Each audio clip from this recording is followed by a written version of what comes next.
Good morning, Grace Fellowship.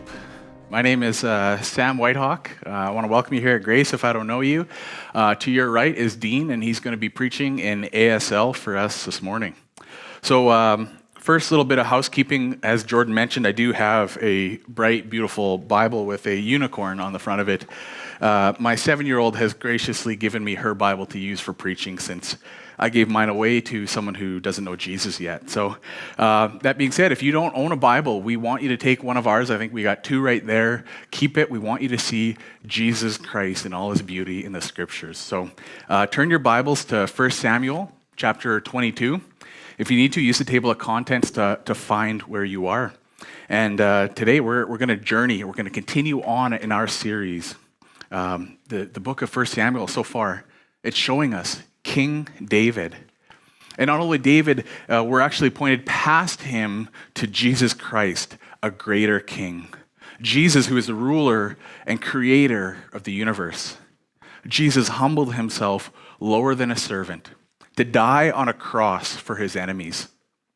Now he calls the weak and the broken of the world to come join his eternal kingdom as friends and family.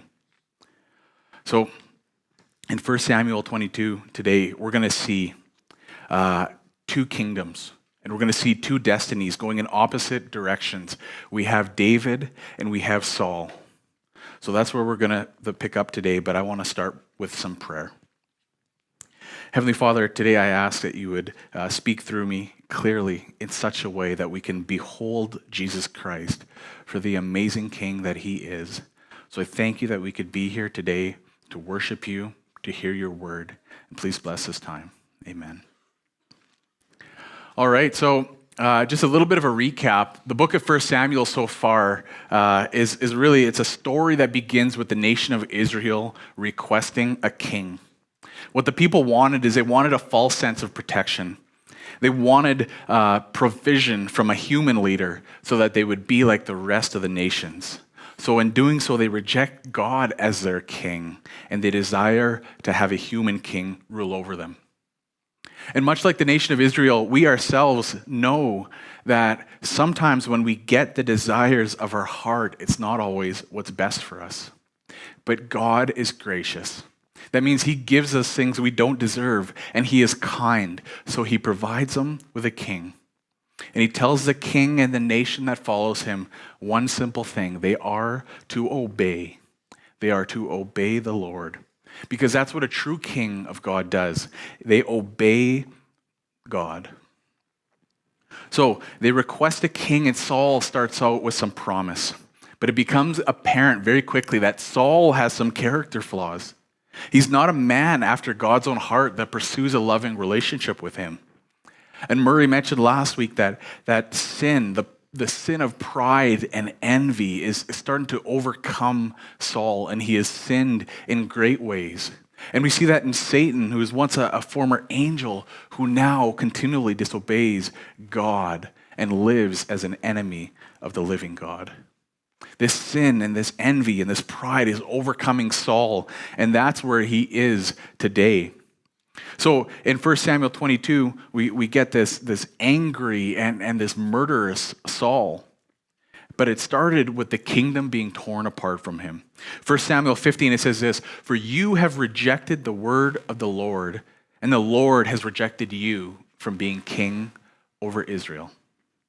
And Samuel said to him, "The Lord has torn the kingdom of Israel from you this day, and has given it to a neighbor of yours who is better than you." So that's David. Because of Saul's sin, God has raised up another king. And the least likely of royalty, it's a shepherd boy named David. And he is portrayed as a deliverer who is blessed by the Lord. But Saul hates David, and his hatred grows. 1 Samuel chapter 18, verses 28, it says, "When Saul saw that and knew that the Lord was with David, Saul was even more afraid of David. And Saul was David's enemy continually." You got to remember, in this book, we see that David is actually the son-in-law to Saul. He loves Saul. He works for him as a commander in his army, but yet Saul, in his sin, hates David. He was David's enemy continually. So with Saul, we'll pick up in 1 Samuel 22, verses 6 to 8. We see this. Now Saul heard that David was discovered. Saul was sitting at Gibeah under the tamarisk tree on the height with the spear in his hands, and all his servants were standing about him. And Saul said to his servants who stood about him, "Hear now, people of Benjamin. Will the son of Jesse give every one of you fields and vineyards? Will he make you all commanders of thousands and commanders of hundreds? That all of you have conspired against me." So you see, to be in Saul's kingdom under his leadership during this time is not to be loved, but is to be ridiculed. He doesn't appeal to them in love or relationship. His plea to them is wealth and opportunity. Saul reminds them David can't offer them land.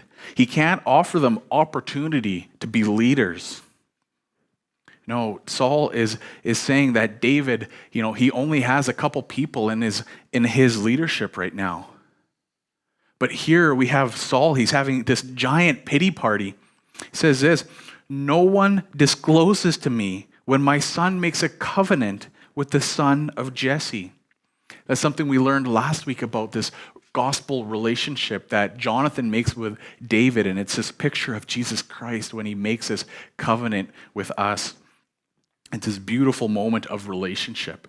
And Saul's angry. He says, "No one's telling me about these things, and none of you is sorry for me or discloses to me that my son has stirred up my servant against me to lie in wait as at this day." So he's having this pity party. He even says it, "None of you is sorry for me." To be under Saul's leadership and in Saul's kingdom is to be belittled. There is no evidence that David is trying to kill Saul. There's no evidence that anyone has conspired against him, but he's pointing the finger and he's saying, essentially, you guys are worthless. And what you're doing is you're coming after me, and yet I'm the one that's given you your jobs, and I'm the one that's given you your leadership. It's just this giant self-pity and this moment of weakness in his leadership where you see what it would be like to follow Saul. So here there's no response from his followers. However, there is one that responds. Verse 9, "Then answered Doeg the Edomite, who stood by the servants of Saul. And he says, I saw the son of Jesse coming to Nob, to Ahimelech, the son of Ahitub. And he inquired of the Lord for him, and gave him provisions, and gave him the sword of Goliath the Philistine." So we got to see here in this passage, in this chapter, Doeg the Edomite is a villain. He's this awful villain. He plays a role of this slimy, treacherous man who just happens to be in chapter 21 at the right place at the right time to wreak havoc. And he's a liar. Doeg says what he saw on that day, but he says it in such a way to feed the paranoia of Saul that David is trying to kill him. He's telling him, he's like, I saw David get food, and I saw David get a sword. Essentially saying, why else would anyone do that unless they're trying to kill the king? He's feeding into the lies. So Saul, he's getting angrier and angrier, and now he's listening to Doeg, and he calls for this priest that helped David. He calls, in verse 14, it says, "Then Ahimelech answered the king." So Saul calls these priests. And then Ahimelech answers the king and says, "And who among all your servants is so faithful as David, who is your king's son-in-law and captain over your bodyguard and honored in your house?" See, there's another voice of reason here in the passage, and the priest is telling Saul, no one is trying to kill you. David is faithful. He loves you. He's your son-in-law. But that is not enough for Saul in this moment. He is an evil king at this time. He doesn't believe Ahimelech. Instead, he sentences him to death. So in the Old Testament, a priest's role, and this is a simplified version of it, is to be a representative of God on behalf of men. Priests are to bring people closer to God. They're not to do harm or conspire to murder a king. That's why in the New Testament, we see that Jesus is our great high priest. He is our representation before God. He is the one who prays on behalf of his people. He is the one that offers a sacrifice that is pleasing to God. And that sacrifice is his very own life. You see, priests are to be servants of the people. And that's why what happens next is so disheartening. So, how many of you have seen or heard of the movie Star Wars, the trilogy? Most people. There's one guy. It came out about 40 years ago. It's a story that's been around for a while. And in Star Wars, and this is a spoiler. It's been 40 years. Darth Vader had a beginning and an origin story, much like Saul, where he started off as Anakin Skywalker. He had a lot of promise, a lot of things going for him. But what was his downfall? Sand. He hated sand. Right? Remember, he says that it's all coarse and rough and irritating. It gets everywhere. No, what his downfall was is he wouldn't listen to the people who loved him. He didn't listen to the people that cared about him. He only listened to one evil voice that would feed his paranoia and his fear and insecurity with lies. And this is where Saul is at this moment. The only person he's listening to is not even an Israelite. Doesn't even love God. He's listening to Doeg. He's listening to an Edomite who wants nothing more than to stir up trouble. 1 Samuel 22, verse 17, it says this. And the king said to the guard who stood about him, turn and kill the priests of the Lord, because their hand is also with David. And they knew that he fled and did not disclose it to me. But the servants of the king would not put out their hand to strike the priests of the Lord. And then the king said to Doeg, you turn and strike the priests. And Doeg, the Edomite, turned and struck down the priests. And he killed on that day 85 persons who wore the linen ephod. And Nob, the city of the priests, he put to the sword, both man and woman and child and infant, and ox, donkey, and sheep he put to the sword. This is an evil day in Israel right now, where a king is murdering his own people, innocent people, because of lies. I want you to notice in verse 17, the followers of Saul. Saul's own followers won't strike the priests. You notice they're on a mission to hunt down David. They're okay with it up to this point. They're enjoying the comfort and riches of their kingdom, but they didn't want blood on their own hands. Saul's followers don't love their king. They're not loved by their king. However, they don't want to participate in this evil act. They don't want that on their conscience. But you notice they're okay standing aside while evil is being carried out, as long as it doesn't hurt their reputation, their wealth, their place in society. However, Saul has one follower who is willing to do his evil acts. Of his own accord, Saul will command an Edomite to kill and slaughter innocent priests and their wives and their children and their animals. It is an awful moment. And this is the legacy of an evil king whose heart is hardened from God. So I want to ask you today, a poll by show of hands, who of you would want to serve a king like this? Who of you looks at Saul during this time and says, this is my guy, I want to serve a guy like this? Right? Thankfully, no one has put up their hand, because this is not a guy you want to serve. However, for us, it's easy for us to say, well, good thing we don't live in a day like that. But what Saul is, as we look at these two kingdoms and these two destinies that are overlapping here and going in different directions, Saul pictures for us today Satan. In the New Testament, Satan is called by Jesus himself the ruler of this world. He's called the God of this world.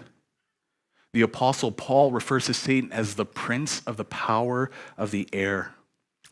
And in Revelation 12:12, it says this, for the devil has come down to you in great wrath, because he knows that his time is short. Peter says this in 1 Peter 5, your adversary, the devil, prowls around like a roaring lion seeking someone to devour. What I hope you see from our context today is that this type of king still exists. He knows his time is short. The kingdom has been taken away and given to another. His time is short, but he is seeking someone to devour.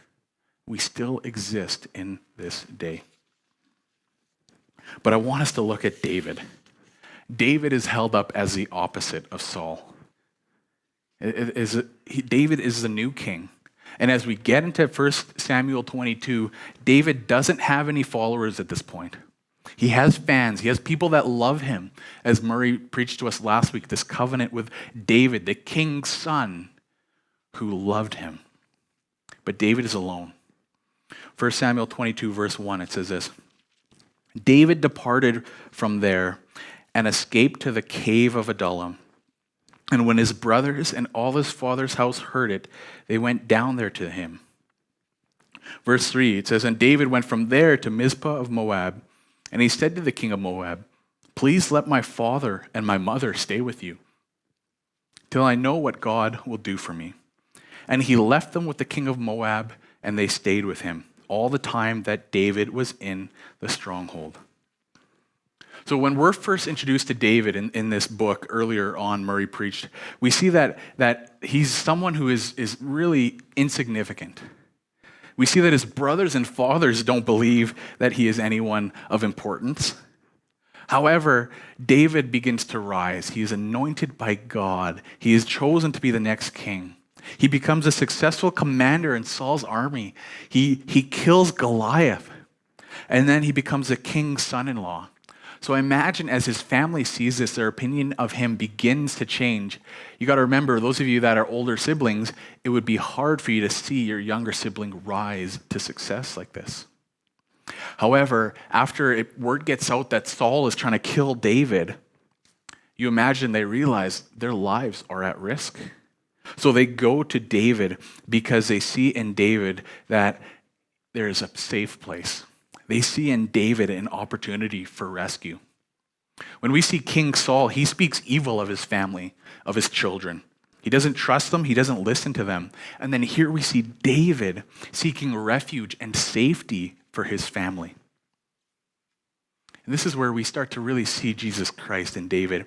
It's one thing to take care of your friends and family that you love, but it's another thing to take care of strangers, or more than that, even possible enemies. So 1 Samuel 22, verse 2, it says this, and everyone who was in distress, and everyone who was in debt, and everyone who was bitter in soul gathered to him.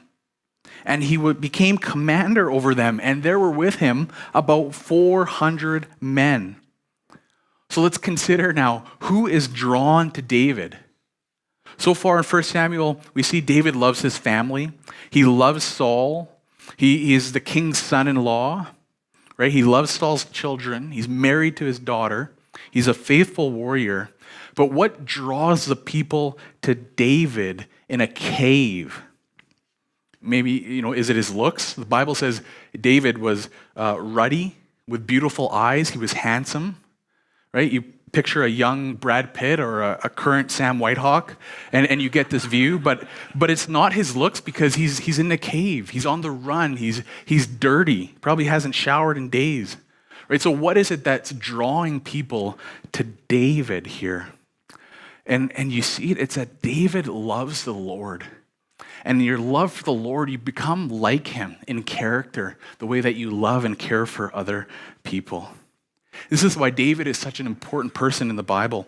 It's not enough that he's a king, but it's that he's a man after God's own heart.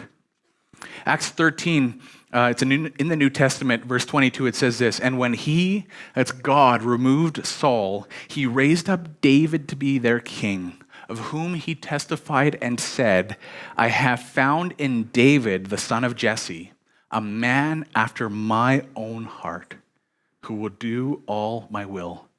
This is God saying, in David, I see a man after my own heart. It's that relationship and that love for God. It's his love for Jesus that's commendable in the scriptures. It's the love that permeates through his leadership, and therefore people are drawn to David. So let's look at that list again. It says, in distress, in debt, and bitter in soul. The people that are gathered to this new king, they're the outcast of society. They're the downcast. Because in David's current life, in his kingdom, he can't offer them riches. He can't offer them the same safety and security and comfort that Saul's followers have. But it's David's character that draws these men and their families to him, to David. He doesn't need to motivate them with the promises of wealth and opportunity. He can inspire them from within. And that's true influential leadership because they want the relationship that David can offer. Remember, Saul can only motivate by giving directions, by dangling the carrot before his followers' eyes. And only that provides mixed results.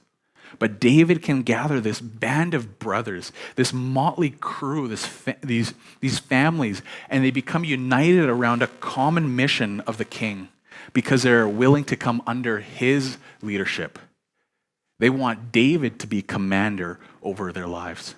They want David to be their king, even if that means a life of hardship on the run as enemies of the current king and ruler at that time. And at the end of the chapter in verse 20,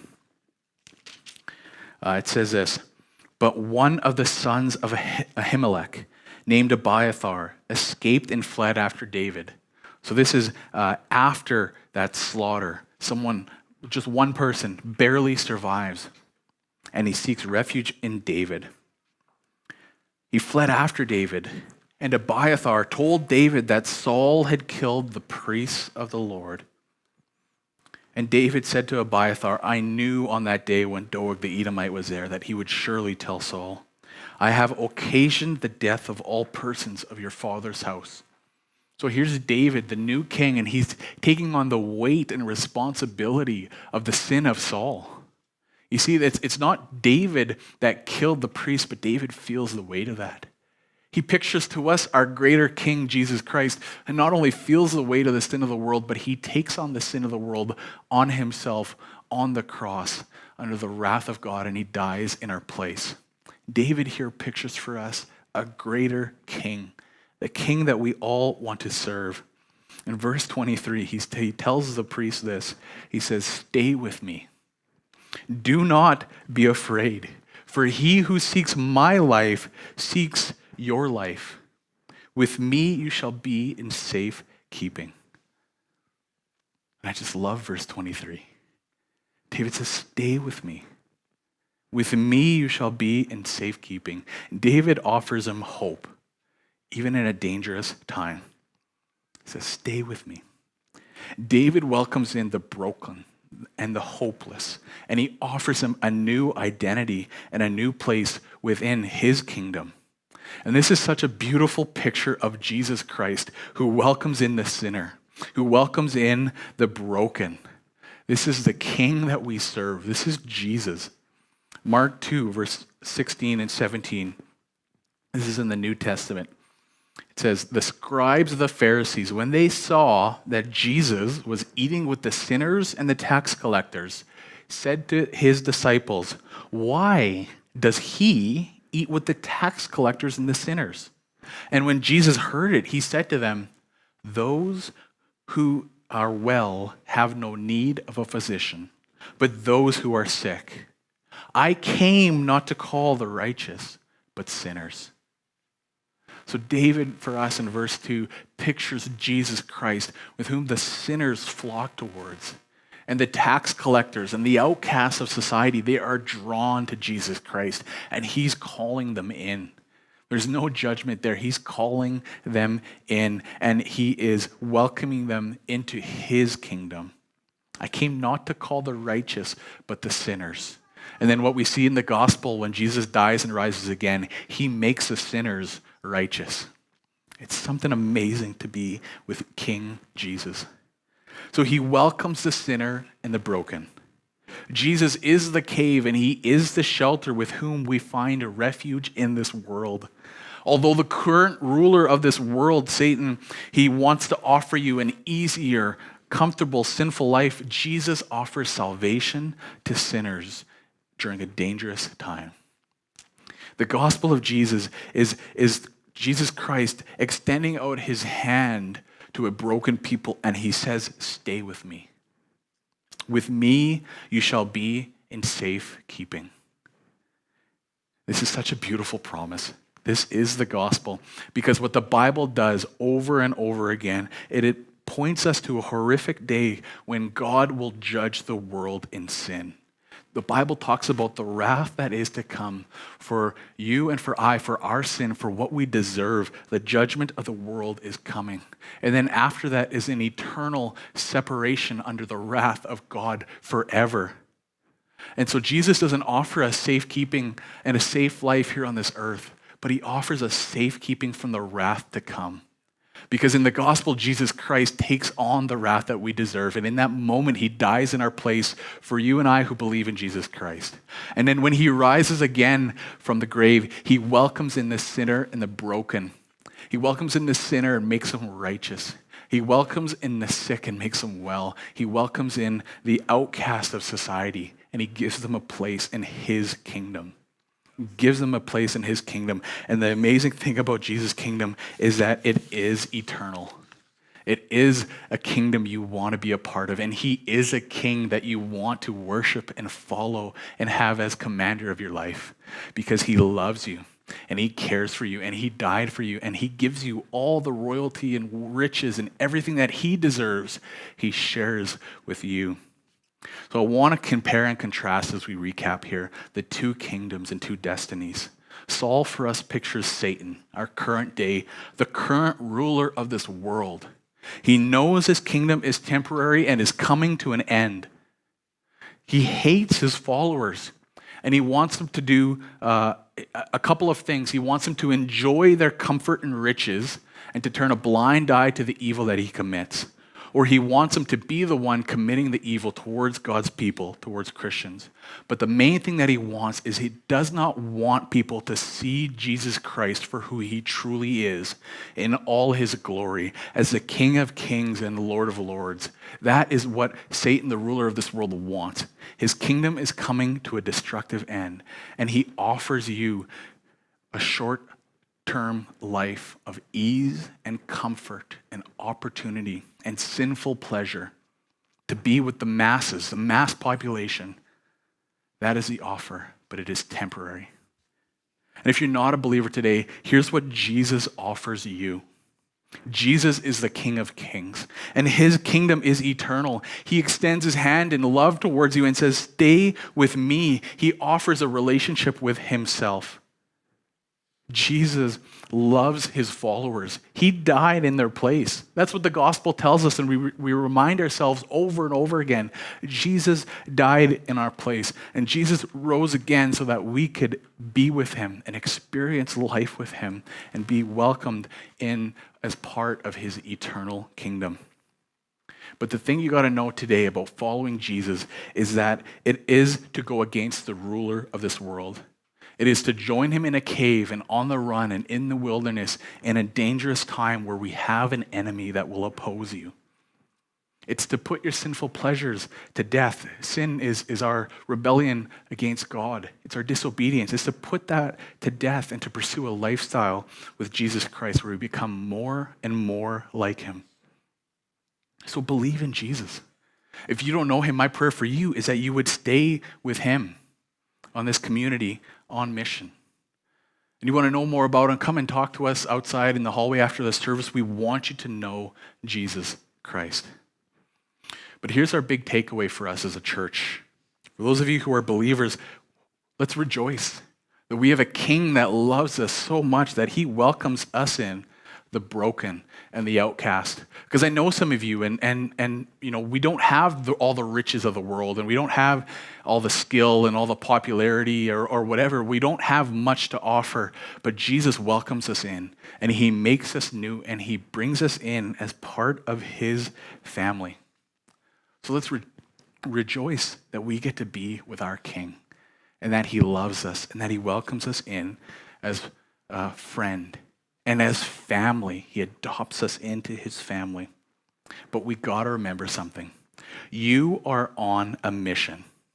For the followers of David in this book we just read, they were like us. To leave Satan's kingdom of darkness and to enter into the kingdom of light is to enter into a dangerous time of war. You're on a mission. And this is a common mistake because we live in a free country and in this beautiful place we call Canada where we don't have Doeg the Edomites who are actively trying to kill us. We don't see that, but many of our brothers and sisters around the world experience this type of daily pressure where there is physical, human opposition to them. But here we must remember, even though we don't see that in our time today, we still have a spiritual enemy. And he wants to devour you. He's looking for someone to devour like a lion. And that's serious stuff. I just read an article about these poachers that snuck into this area, and they were mauled and killed so badly that the people couldn't tell the number of men that were there. They were guessing 2 or 3. But to be devoured by a lion is an awful thing, and that's what the Bible says Satan does. So we're in a war, and we can be lulled into thinking that we're in a time of peace, as though somehow heaven on earth has started today, because it is summer, right? It is a good time. We kind of put our guard down. But I want to refer to a phrase that John Piper, he's an author and a pastor, he uses this phrase, wartime mentality. He talks about the wartime mentality versus a peacetime mentality. When there is a war, we live differently and we speak differently. We spend our money differently. We even rest differently than we would if there were peace. So as I said, we can wrongly assume that we are not in a war right now. And I've been pretty serious for a bit. I want to give you an example of what that looks like from Dwight Schrute from The Office. He says this. He says, he's very serious. I come from a long line of fighters. My maternal grandfather was the toughest guy I ever knew. World War II veteran. Killed 20 men and spent the rest of the war in an Allied prison camp. My father battled blood pressure and obesity. So a different kind of fight, right? But here's what he shows us is that what kind of fight are you in, Christian? Are you living as though you're in a peacetime mentality where there's no enemy, there's no opposition? Some of us think we're Wonder Woman, where we can get out of the trenches and just run towards the enemy with no cause, with no harm done to us. And I got to remind you, you're not Wonder Woman. And if you are, come talk to me because I got questions, but I'm pretty sure she's not real. We live in a war where you must stay in the trenches. You must stay with your community. You advance strategically and prayerfully and carefully. We are in a battle, and we must remember that. Christian, you live in a wartime mentality. You serve a king whose kingdom has not yet fully been realized. There is still a king and ruler of this world, and he wants your destruction. So in this battle, in the Christian life, we band together as this motley crew of outlaws. We come together, we're probably pretty smelly, we're a little bit annoying at times, but we have a common mission. We have the King, Jesus Christ. And he wants us to do 2 things. He wants us to tell others about the gospel of Jesus Christ. He wants us to tell others that in Jesus Christ there's safekeeping and to stay with him. He wants us to tell others the good news of this King who loves you and died in your place. And the other thing he wants us to do is to make war against our sin. We must see that we do have an enemy from outside of ourselves, a spiritual enemy, but we also have an enemy from within. We have sin that wants us to ignore Jesus Christ and wants us to turn a blind eye to the evil of the world. And that's why I want to close with this verse in 1 Peter chapter 2. I'll call up Dave. He'll come to lead us in communion. But 1 Peter chapter 2, it says this, verse 9, "For you are a chosen people. You are royal priests, a holy nation, God's very own possession. As a result, you can show others the goodness of God." I'm reading from the NLT. I like the way it's worded, but in the ESV it says, "You can proclaim the excellencies of him who has called you out of darkness into his wonderful light. Once you had no identity as a people. Now you are God's people. Once you received no mercy. Now you have received God's mercy. Dear friends, I warn you as temporary residents and foreigners to keep away from worldly desires that wage a war against your very souls. And be careful to live properly among your unbelieving neighbors. Then, even if they accuse you of doing wrong, they will see your honorable behavior and they will give honor to God when he judges the world. So as we as a church, we wait for that final day of judgment. We live with our King in the caves, in the wilderness. We're on a mission. And at Grace Fellowship, we say our mission is this: love Jesus, love people, and help people love Jesus. Thank you.